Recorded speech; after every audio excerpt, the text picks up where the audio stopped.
Classes में नया topic start होता था तो मैं छोड़ देता पिछला टॉपिक तभी। हाँ यार, that is what I want to hear from you. नहीं तो सिलेबस ही खत्म नहीं होगा, राइट? आप फंसे रह जाओगे एक जगह पे। इट इज हम्म। मतलब इसके अंदर प्रोफिशिएंसी भी बिल्ड करनी है, और हमें 2 साल के अंदर रेडी भी होना है। ऐसा नहीं हो सकता कि I am very proficient in 20 chapters और बाकियों में मैं सफिशिएंट कर नहीं पाया because I run out of time. Sir मैं तो कहूंगा कि पता नहीं चलता पहले कि आगे टाइम मिलेगा करने का, आगे बहुत टाइम मिलता है अच्छे अच्छे क्वेश्चंस करने का। और खासकर सिलेबस जब खत्म हो जाता है ना, तो बहुत काफी टाइम मिल जाता है इजी भी करने का, ओके भी करने का। तो पहले टेंशन में नहीं आना कि क्वेश्चंस नहीं किए तुमने इतने। ठीक है बच्चों, मैं बता देता हूँ। माधवन बहुत कस के पंजाबी यूज करा है। ओके का मतलब अभी मुझे समझ आ गया, उसका मतलब मुश्किल है। तो if you don't understand Punjabi, इस वाले एरिया से जो है, जो हिमाचल प्रदेश से है, पंजाब हरियाणा से, वो समझ जाएंगे। मैं बाकी लोग को बता देता हूँ कि ओके का मतलब मुश्किल है। गुड इवनिंग स्टूडेंट्स, हमारे साथ इस इंटरव्यू के अंदर we have doctor Mahajan and we have Madhavan Mahajan from Chandigarh. Madhavan's rank is 44 and doctor Mahajan is a proud father. Doctor Mahajan, सबसे पहले मैं आपसे पूछना चाहता हूँ, कैसा लग रहा है जब रिजल्ट आया? Were you expecting this kind of rank 44, score 696? Not exactly sir, मैं कोई रैंक बारे ज्यादा सोच नहीं रहा था इसके। हाँ, इतना था मुझे, मतलब कि 100, 150, 100 के बिलो कुछ भी रैंक हो सकता था इसका, मतलब यू वर ये था। नॉट एक्सपेक्टिंग लेकिन 44? नहीं, एक्सपेक्ट मैं कर रहा था, हर तरह का हर रैंक एक्सपेक्ट कर रहा था। लेकिन वो डे की परफॉर्मेंस पे डिपेंड करता है बहुत ज्यादा ना, उस डे पे कैसा बच्चे ने परफॉर्म किया है उस पे भी बहुत मतलब रहता था। लेकिन कॉन्फिडेंस था, इसकी प्रेपरेशन पे मुझे कॉन्फिडेंस था कि मतलब अच्छा रैंक आएगा। 44 पता चला तो उस समय पे कैसा लगा? सर मैं कंपैरिजन करता हूँ। जब नीट का हुआ था तब मैं मतलब दुख में रोया था, और जब मुझे रैंक पता चली तो मैं खुशी से रोया था उस दिन। या या या तो व्हाट हैज हैपेंड इज 2025 और 2026 के रीनीट में डिफरेंस ये है। 2025 से पहले 2020 से जो 24 तक के पेपर बने थे, उसमें एग्जाम के दिन बच्चा बहुत खुश होता था, रिजल्ट के दिन बहुत दुखी होता था। और 25 और रीनीट के पेपर के दिन, एग्जाम के दिन बहुत दुखी होता था, रिजल्ट के दिन it would be much beyond what you were expecting. Very good. आप एलएन चंडीगढ़ में पढ़े, आपने लेट टारगेट बैच ज्वाइन किया। तो मुझे ये बताइए, सर आपके बड़े बच्चे ने भी टारगेट बैच ज्वाइन किया था। तो doctor Mahajan, what did you like about target batch?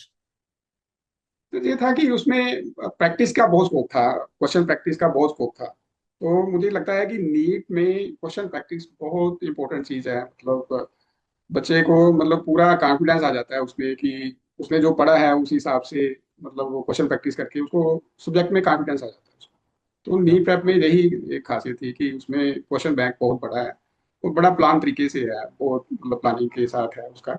हर तरह के क्वेश्चन बच्चा मतलब प्रैक्टिस कर सकता है, डिफिकल्ट, इजी। तो ये बहुत प्लस पॉइंट है नीट प्रेप। माधवन, मुझे ये चीज बताइए कि आपको स्पेसिफिकली किस चीज में ज्यादा हेल्प मिली जब आपने टारगेट बैच से क्वेश्चन प्रैक्टिस किया? सर मेनली तो ये था, जैसे नीट का पैटर्न ना प्रिडिक्टेबल नहीं रहा। कभी बहुत इजी पा देगा, कभी बहुत मुश्किल पा देगा। तो नीट प्रेप में ना हर टाइप के क्वेश्चन है, इजी से इजी भी मिल जाएगा और मुश्किल से मुश्किल भी मिल जाएगा। तो मैं कोई भी टाइप का क्वेश्चन कर लेता था और वो ऑर्गेनाइज तरीके से मिल जाते थे मुझे सारे, कि या एनसीईआरटी एक उसमें था। एनसीईआरटी बेस्ड होंगे वो इजी होते थे, और एक नीट 2025 लेवल के लेवल थे का? वो मुश्किल हाँ। होते थे। तो मुझे ऑर्गेनाइज वे में मिल जाता था, तो हर लेवल के हिसाब से मेरी तैयारी हो जाती थी। तो मैं स्पेसिफिकली आपसे और फिर डॉक्टर महाजन से पूछना चाहूंगा। हम जब इस इंटरव्यू से पहले बात कर रहे थे, आपने एक चीज बोली थी कि इफेक्टिवली पढ़ना बहुत ज्यादा जरूरी है। तो मैं चाहता हूँ कि आप स्टूडेंट्स के लिए जो आपका नजरिया है कि व्हाट इज इफेक्टिव स्टडीज, उसको डिफाइन करें। I think it is going to be very useful to the student. तो एक एक करके बताइए, what do you mean by effective studies? Sir एक तो प्लान हो सब कुछ, कि सुबह प्लान कर लो कि ये टॉपिक्स करने हैं, और जितने मतलब तुम्हें लगता है तुम इजीली कर सकते हो उससे थोड़े ज्यादा ही रखना। और एक तो तुम इतना ऐसे प्लान करना कि तुम बीच में मॉडिफाई कर सको। कुछ पता नहीं है कि पूरे दिन में क्या हो जाए, इंस्टेंट रखना। और बहुत ज्यादा एफर्ट मत कर देना है कि दिन में, कि अगले दिन तुम मतलब फेड भी हो जाओगे, आज मैं कुछ नहीं कर रहा। और एक तो कि बोर्डम ना रहे दिन में, तो थोड़ा इक्वली डिवाइड करना, कि अब मैं केमिस्ट्री से बोर हो गया तो बायो पे चले जाता हूँ, बायो से बोर हो गया फिजिक्स पे, अब उससे बोर हो गया वापस केमिस्ट्री पे आ जाता हूँ। और एक तो कोई भी तुम थ्योरी पढ़ते हो तो क्वेश्चन प्रैक्टिस बहुत ज्यादा जरूरी है, क्योंकि जब तुम यार, क्वेश्चन ये चीज प्रैक्टिस। आपको कब समझ में आई? डॉक्टर महाजन, ये चीज इसको कब समझ में आई कि ज्यादातर बच्चों को बोर्ड एग्जाम के बाद सबसे पहले ये चीज समझने में टाइम लगता है कि थ्योरी के बाद उस दिन आपने क्वेश्चन प्रैक्टिस नहीं किया, तो इंस्ट्रक्टर की ट्रेनिंग ले ली पर आपने उसके बाद नेट्स में जाके प्रैक्टिस नहीं की। ये चीज कब चमक में आ गई क्लियरली, माधवन, आपको? फिर मुझे तो लगता कि शुरू से ही आ गई थी, क्योंकि मुझे क्वेश्चन प्रैक्टिस में ना मजा बहुत आता था। मुझे थ्योरी पढ़ने में इतना मजा नहीं आता था। तो क्वेश्चन प्रैक्टिस मैं खुद के फन के लिए मैं ज्यादा करता था। एक तो मेरा ओके, काम भी हो जाता था और मेरा दिन भी निकल जाता था। तो शुरू से ही थी वो तो। तो मैं समराइज कर देता हूँ। आप इफेक्टिव स्टडीज में बोल रहे हैं, प्लान होनी चाहिए, सुबह सुबह आपको क्लियर होना चाहिए आज आप किन चीजों को कवर करने की कोशिश करेंगे। तो ये जो कवर करने की कोशिश करेंगे, this would also be align to the fact कि उस दिन आपको आपकी कोचिंग एलन में क्या क्या पढ़ाया जाएगा। तो यू आर सेइंग क्या आज ये पढ़ाएंगे, इससे रिलेटेड मैं ये चीजें कर लूंगा, कुछ आपके दिमाग में वो आइडिया है, नॉट नेसेसरली कितने घंटे करूंगा, पर ये करने की कोशिश करूंगा। मुझे एक चीज और बताओ, आप लेक्चर से पहले जो एलन में पढ़ाया जाएगा उससे पहले कुछ पढ़ के भी जाते थे उसके बारे में, जिससे थोड़ा कंफर्ट रहे जो क्लास में पढ़ेंगे, या वो सब नहीं करते थे? सर अगर मेरे पे फ्री टाइम है और मुझे लगता है कि मैंने पिछले टॉपिक्स अच्छे से पढ़ लिए हैं तो मैं आगे के भी पढ़ लेता था। और मतलब हर चैप्टर के नहीं पढ़ता था, पर 11th में मोस्टली एक तो जब स्टार्ट हुई थी तो जुनून पड़ा था अंदर से कि सब कुछ करना है। पता नहीं था कि इतना टायरसम भी हो सकता है बाद में, तो तब तो या, मैं बहुत अच्छे से करता था। बाकी 12th में थोड़ा लूज भी रखा था, और जब वो मुझे फ्री टाइम मिलता था मैं तभी करता था। ठीक है। अब मैं आपसे एक और चीज ये पूछना चाहता हूँ कि हमेशा है ना, एक लेवल पे ये बैलेंस मेंटेन करना पड़ता है कि यार मैं और ज्यादा करना चाहता हूँ, पर अब चैप्टर नेक्स्ट वाला स्टार्ट हो गया है ना। मन करेगा एच सी वर्मा भी कर लूँ, मन करेगा एरोडो भी कर लूँ, एक इस बुक से भी कर लूँ, उस बुक से भी कर लूँ। Were you always conscious of the fact कि यार ठीक है, जितना हो गया सो हो गया, बाद में देख लूंगा, अभी नेक्स्ट चैप्टर पे मूव कर जाते हैं? सर मुझे लगता है मेरे में ये अच्छा ट्रेट है कि मैं अपने आप को बहुत अच्छे से ट्रीट करता हूँ। मैं कभी मतलब ये नहीं सोचता कि अगला ये कर रहा है तो मैं भी कर लेता हूँ। मुझे था कि मैंने ये प्लान किया था, मैंने ये कर लिया, अब मैं सेटिस्फाइड।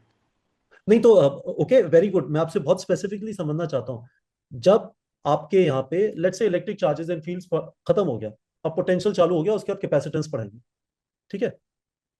आपने कर लिया लेट्स से 500 क्वेश्चन कर लिया इलेक्ट्रिक चार्जेस एंड फील्ड्स के, पर करने को तो और 1000 कर सकते हैं। But would you stop at some place so that you don't develop a backlog for what is being taught in the class? बच्चों के साथ ये बड़ी तकलीफ क्यों हो गई है? 2526 में मुश्किल आया तो ऐसा लगता है और करे जाओ और करे जाओ, इस जगह से भी कर लो, उस जगह से भी कर लो। तो did you feel this this pull? Sir मतलब जो आगे के चैप्टर्स होते हैं ना उनमें भी कुछ क्वेश्चंस होते हैं तो पीछे के चैप्टर से रिलेट करके मिक्स करके आते हैं। तो मैं तो श्योर। कहूंगा कि हर टाइप का क्वेश्चन करने का मत ट्राई करो। तुम ऐसा टाइम निकालो कि अ, जब बाद में जाके तुम पिछले चैप्टर्स भी रिविजिट कर सको और मिक्स टाइप क्वेश्चंस करो जिसमें अलग अलग चैप्टर से कॉन्सेप्ट्स हैं। तो मतलब जब क्लासेस में नया टॉपिक स्टार्ट होता था तो मैं छोड़ देता पिछला टॉपिक तभी। हाँ यार, that is what I want to hear from you. नहीं तो सिलेबस ही खत्म नहीं होगा, राइट? आप फंसे रह जाओगे एक जगह पे। इट इज हम्म। मतलब इसके अंदर प्रोफिशिएंसी भी बिल्ड करनी है, और हमें 2 साल के अंदर रेडी भी होना है। ऐसा नहीं हो सकता कि I am very proficient in 20 chapters और बाकियों में मैं सफिशिएंट कर नहीं पाया because I run out of time. बिल्कुल। सर मैं तो कहूंगा कि पता नहीं चलता पहले कि आगे टाइम मिलेगा करने का, आगे बहुत टाइम मिलता है अच्छे अच्छे क्वेश्चंस करने का। और खासकर सिलेबस जब खत्म हो जाता है ना तो बहुत काफी टाइम मिल जाता है इजी भी करने का, ओके भी करने का। तो पहले टेंशन में नहीं आना कि क्वेश्चंस नहीं किए तुमने इतने। ठीक है बच्चों, मैं बता देता हूँ, माधवन बहुत कस के पंजाबी यूज कर रहा है। ओखे का मतलब अभी मुझे समझ आ गया, उसका मतलब मुश्किल है। तो if you don't understand Punjabi, इस वाले एरिया से जो है, जो हिमाचल प्रदेश से है, पंजाब हरियाणा से, वो समझ जाएंगे। मैं बाकी लोगों को बता देता हूँ कि ओखे का मतलब मुश्किल है। डॉक्टर महाजन, मैं आपसे पूछना चाहता हूँ, आपकी पेरेंटिंग फिलॉसफी क्या थी? You went through it once with your elder son, and now you went through the same journey with Advan. तो what was your parenting philosophy? क्या करना है और क्या नहीं करना, तो ये बिल्कुल प्रिसाइसली बताइए। मतलब कौन सी बाउंड्री लाइन के वर you are silent fly on the wall, और you are not even a silent fly on the wall? नहीं नहीं, सिर्फ बच्चे पे नजर तो रखनी पड़ती है, मतलब कि वो कंसिस्टेंटली अपनी स्टडी कर रहा है कि नहीं कर रहा। और जो कंसिस्टेंट स्टडी कर रहा है वो उसके टेस्ट के थ्रू हमें कंटिन्यूसली पता चलता जाता था कि मतलब ठीक परफॉर्म कर रहा है कि नहीं कर रहा है। तो अगर बच्चा ठीक परफॉर्म कर रहा है तो ज्यादा डिस्टर्ब करने की जरूरत ही नहीं है, कंफ्यूज करने की जरूरत ही नहीं है बच्चे को। या और अगर वो मतलब कुछ कम ज्यादा मार्क्स हो जाते हैं तो बस उसको समझाना ही होता है कि इसमें टेंशन लेने वाली कोई बात नहीं है। मतलब कम ज्यादा तो हो जाते हैं, कोई ऐसी दिक्कत नहीं है, लेकिन बच्चे की जर्नी से पता चल जाता है कि बच्चा कैसे स्टडी कर रहा है। हाँ मतलब कंटिन्यूसली कम मार्क्स आ रहे हैं फिर थोड़ा सा कंसर्न हो जाता है करेक्ट, बच्चे को, फिर थोड़ा सा इंटरफेयर करना पड़ता है। करेक्ट। वैसे मतलब इसमें जरूरत नहीं पड़ी हमें ज्यादा। इसमें जरूरत नहीं पड़ी। तो मैं आपसे एक चीज ये पूछना चाहता हूँ sir. I remember my journey. जब मैंने आईटी की तैयारी की थी, तो जब मेरा सिलेक्शन हो गया था, तभी शादियों वादियों में और जाना चालू किया, घर में रिलेटिव्स को आना अलाउड। तो आपके यहाँ पे भी कर्फ्यू टाइप लगा हुआ था क्या? You are not creating a situation जिससे इसको थोड़ा डिस्ट्रैक्शन है ये हो कि मम्मी पापा वेकेशन पे गए हैं, मुझे भी जाना है, या वो शादी में जा रहे हैं, या घर पे लाउड रिलेटिव्स आके बात कर रहे हैं, he studying inside? were you controlling those situations या not needed? नहीं सर, एक्चुअली इसने अपने ब्रदर की ना जर्नी देखी हुई थी, अपनी स्टडी की ना, इसको पता था कि उसने कैसे तैयारी की है, तो ये ज्यादा इंटरेस्टेड ही नहीं था इन चीजों में ना, कि मुझे कोई मैरिज में जाना है, जहाँ कुछ फंक्शन अटेंड करने हैं, जहाँ ना, मतलब 2 साल स्टडी पे ही इसका ज्यादा फोकस था, नहीं, मैं ज्यादा। उसकी बात नहीं कर रहा, मैं आपके लिए बोल रहा हूँ, क्या आप consciously were you also conscious of the fact कि यार बच्चा है, इसका भी मन करेगा, हम लोग भी स्किप कर सकते हैं, you would go to functions only those functions which are absolutely necessary, otherwise you generally skip them and you try and be with them? नहीं सर, मतलब मुझे लगा ही नहीं कि मतलब इंटरेस्टेड है इसमें, कि मुझे वहां जाना है, ही इज नॉट इंटरेस्टेड। उसको अपने कोचिंग के साथ था ज्यादा, मतलब कि वो ज्यादा जरूरी है, कोई रखी नहीं इसने ज्यादा, इस तरह की कोई डिस्ट्रैक्शन रखी नहीं, हमें जरूरत ही नहीं पड़ी इसको इसमें गाइड करने की या कंट्रोल करने की, कोई हमें जरूरत पड़ी नहीं तरह, खुद ही कॉन्शियस था। Quite fantastic. So, students, in front of you is Madhavan Mahajan, and in front of you is his father, Dr. Mahajan. His score is 696. His rank is 44. He is going to AIIMS Delhi. He's going to be our neighbor very soon. And मैं आप लोग को recommend करूंगा, जो भी इस interview को देख रहे हैं, इस वाले इंटरव्यू को एक बार पीछे जाके देखिए। माधवन ने कुछ काफी अच्छी चीजें बताई हैं, which I think all of you should stop, think and try and apply in your preparation. For parents, doctor Mahajan ने कुछ अच्छी चीजें बोली हैं। मुझे पर्सनली ऐसा लगता है कि as a parent, if you become too much responsible or you feel that you are responsible for your child's studies, तो एक बार सोच के पीछे हटके शायद सोचने की जरूरत है कि क्या उससे सच में बच्चे की स्टडीज में हेल्प हो रही है। मैं रीजनेबली कॉन्फिडेंट हूँ कि उससे बच्चे की स्टडीज में हेल्प नहीं होगी। A different kind of conversation needs to happen. It's a different matter. Dr. Mahajan did not have to go through that situation in case of Madhavan, but Dr. Mahajan ne kaha he would try and keep Madhavan fresh, not let him come under any tension. Thank you so much, Madhavan, and thank you so much, Dr. Mahajan. It was fantastic talking to you, and again, great achievement. I'm thank you sure sir. we are enjoying this moment. Thank you.